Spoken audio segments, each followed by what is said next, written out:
ప్రభు అయిన యేసు క్రీస్తు నామములో మీకు సమాధానం కలుగునుగాక. షలోం. ఈ ఉదయకాల సమయం కొరకు 63వ కీర్తన 1వ వచనము. దేవా నా దేవుడవు నీవే, వేకువనే నిన్ను వెదకుదును. దేవుని నామానికి స్తోత్రం కలుగునుగాక. భక్తుడు మొదటి మాట, నా దేవుడవు నీవే. ఈరోజు మీరు ఎవరిని దేవుడుగా కలిగి ఉన్నారు? అనేక మంది క్రైస్తవులు కూడానండి ఈరోజు ఈ లోకం అనుసరిస్తున్నటువంటి మార్గం కూడా వెళ్ళిపోతున్నారు. తిథులు చూడ్డాలు, నక్షత్రాలు చూడ్డాలు, ఏమండి టైం చూడ్డాలు. పెళ్ళి పెట్టుకున్నారనుకోండి, అయ్యవారి దగ్గరికి వెళ్ళి ఇద్దరి యొక్క జాతకాలు బాగున్నాయని చూస్తున్నారు క్రైస్తవ సమాజం ఈరోజు. అనేక మంది లోకానుసారమైనటువంటి ఆచారాలు మీరు కలిగి ఉన్నారు. అటువంటి కార్యాలు మీరు చేస్తూ ఉన్నారు అంటే దేవుడు మీ కుటుంబంలో, మీ జీవితంలో ప్రథమ స్థానంలో లేడు. దేవా నా దేవుడవు నీవే అంటున్నాడు భక్తుడు ఇక్కడ. దేవా నా దేవుడవు నీవే, నీవు తప్ప నాకు వేరే ఆధారం లేదు ప్రభా. రెండో మాట గమనించండి, వేకువనే నిన్ను వెదకుదును. ఒకటి నా దేవుడవు నీవే అని గుర్తిస్తా ఉన్నాడు. రెండోది వేకువనే నిన్ను వెతుకుదును. ఈరోజు మీరు గమనించండి, చాలామంది ఆలస్యంగా పడుకుంటా ఉన్నారు. కారణం ఏంటి? సెల్ ఫోన్లు చూస్తూ పడుకుంటారు. రెండో కార్యం ఏంటి అంటే ఆ సెల్ ఫోన్లు తల కింద పెట్టుకుంటారు.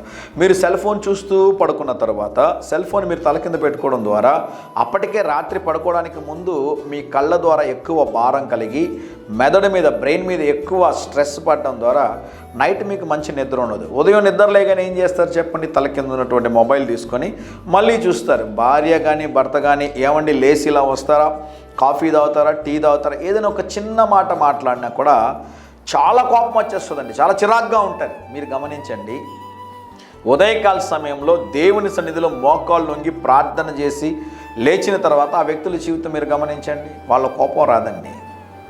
వాళ్ళ కోపం కానివ్వండి, భయం కానివ్వండి, ఆందోళన కానీ ఏమి ఉండదు. కారణం ఏంటి తెలుసా?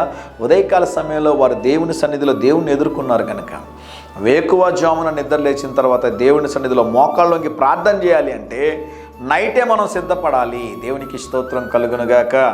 జాగ్రత్తగా గమనించండి ప్రియులారా, దేవుని యొక్క సన్నిధిలో ఉదయకాల సమయంలో గడపడానికి ప్రయత్నం చేయండి. మీ కుటుంబంలో, మీ వ్యక్తిగత జీవితంలో ఉన్న దరిద్రమంతా తొలగిపోయి ఆశీర్వాదాల వెంబడి ఆశీర్వాదాల దేవుడు దయచేస్తాడు.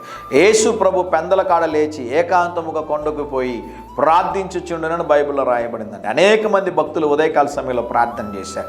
ఉదయకాల సమయంలో ప్రభు సన్నిధిలో ప్రార్థన చేయండి. ప్రభు నీవే నా దేవుడవు, ప్రభు నీవే నా ఆధారం, ప్రభు నీవే నా కోట, నీవే నా కొండ, నీవే నా ఆశ్రయం, నీవే నా దుర్గము నాయన అని మీరు ఉదయకాల సమయంలో ప్రభు సన్నిధిలో ప్రార్థన చేసి చూడండి.